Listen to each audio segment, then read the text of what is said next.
উরি উরি রে ই যাই হোক, যত কষ্টই হোক একদম যুদ্ধ চালিয়ে যেতে হবে ভাই। তো সকলে ভিডিওটা বন্ধুদের কাছে শেয়ার করে দিবেন যদি ভালো লাগে, আর যদি না ভালো লাগে তাহলে চ্যানেলটা সাবস্ক্রাইব করে দিবেন, এবং ফেসবুক পেজে যদি দেখে থাকেন তাহলে ফেসবুক পেজটা ফটাস করে ফলো করে দিয়ে দিবেন। হাই গাইজ, আসসালামু আলাইকুম। কেমন আছেন সবাই?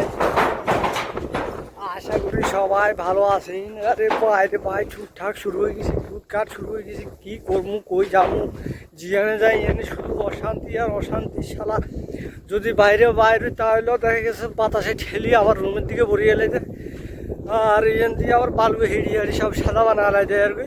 আসে বুসুরিয়া বুড্ডা দাদার মতো রে। তো কেমন আছেন আপনারা সবাই? এখন কিন্তু অনেক বাতাস চলতেছে, তো এই বাতাসের মধ্যে কিন্তু আমি ব্লগ বানাচ্ছি। তো তো আশা করি আপনারা সবাই এ ব্লগকে হেল্প করবেন, তো সরি না এ সাপোর্ট করবেন। আরে বাইরে কালা ঢুকি হিসাবে। তো আজকে আমি আপনাদেরকে নিয়ে যাব একটি পাহাড়ে। পাহাড়ের দিকে আমি যাচ্ছি। আমার জুতা কিন্তু পাতলা, জুতার নিচে দিয়ে কিন্তু শুই ঢুকতেছে। যাকে আরো বাপরে।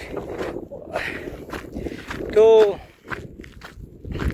আজকের যে ওয়েদার আসিল, ওয়েদার এখন কিন্তু মোটামুটি ক্লিয়ার, চাঙ্গা, একদম ফাঁকা, সব কিছু ফাঁকা দেখা যাচ্ছে। বাবুরে বাবু, বাবু রে, ওয়াও!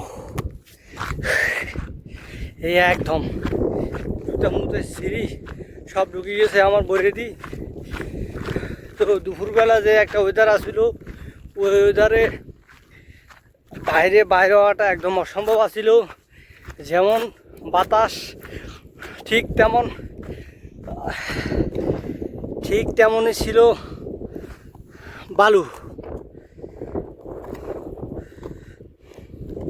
আচ্ছা জায়গা, এখন আমি যে বলছিলাম আপনাদেরকে পাহাড়ের দিকে নিয়ে আসব, তো আমি এখন পাহাড়ে উঠতেছি। এই যে আমি যে ছোট্ট কুড়ের ঘর থেকে আসছিলাম, কুড়ের ঘরটা এখানে আমার সবজি খাতে ফানে দিচ্ছি।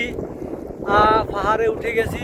এই যে পাহাড় কত নিচে, এত নিচে থেকে আমি এত উপরে উঠে গেছি বাবু, কিছু করার নাই। তো আমি এখন চলে আইছি পাহাড়ের উপরে। আপনারা দেখতে পাচ্ছেন পাহাড়। আমার আওয়াজ ওইখানে যাচ্ছে কিনা জানি না। আমার আওয়াজ আশা করি নাও যাইতে পারে, যে বাতাস শুরু হয়েছে। আমার খাড়া থাকেন না, সুর আমার ফিজের দিকে সোতাই দিতেছে।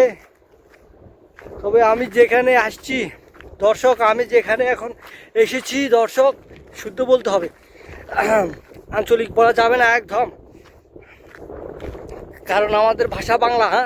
যদি আঞ্চলিক বলতে যায় তাহলে দেখা গেছে আমাদের নোয়াখালী ভাষা সহকারে ঢুকে যাবে, ওই আমরা বাংলা বলতে হইবে না।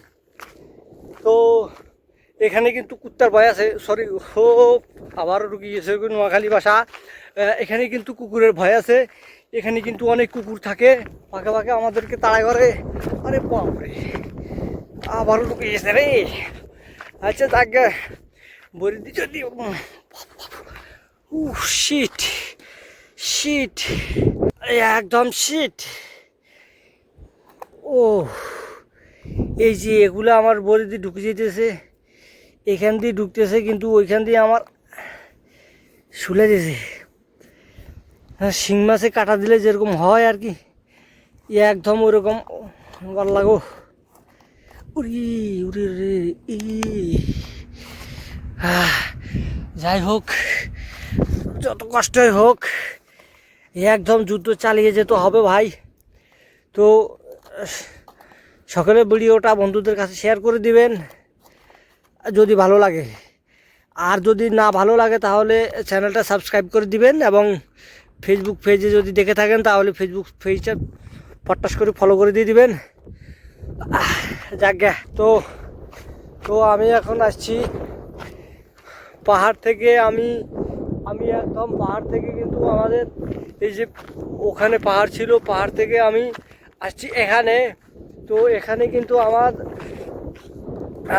হ্যাঁ দর্শক, আমি আসছিলাম কথা ঠিকই, আপনাদেরকে একটু পাহাড় দেখাবো বলে, এখানে সৌন্দর্যটা কেমন ওটা দেখাবো বলে, কিন্তু কিন্তু আমার এখানে এখন আমি সামনে দেখতে পাচ্ছি একটা মুরগি।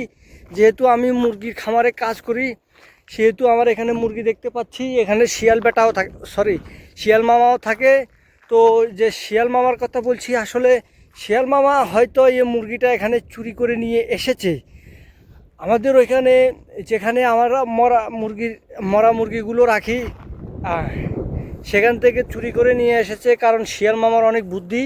তো দেখাচ্ছি, এই যে দেখেন মুরগিটার এমন খাওয়া খাইছে বাপু। এগুলা দেখাও কিন্তু নিষেধ, আমি ভিডিও ফুটেজে উড়াইছি। এখন আমার ডর আছে, কারণ যদি কোম্পানির কোনো উচ্চ পদস্থের যদি কোনো বর্গ ব্যক্তির হাতে যায়, তাহলে কিন্তু আমার অনেক লোকসান হতে পারে। লোকসান আর নোকসান কি কইব, আচ্ছা যাক একটা করে দিছি, অসুবিধা নেই। আরে বাবু রে, শুধু বিচারে পড়ে দিব। যত কিছু হোক, পা না থাকলেও চলবে নি, আমাকে শুধু চালিয়ে যেতে হবে দর্শক।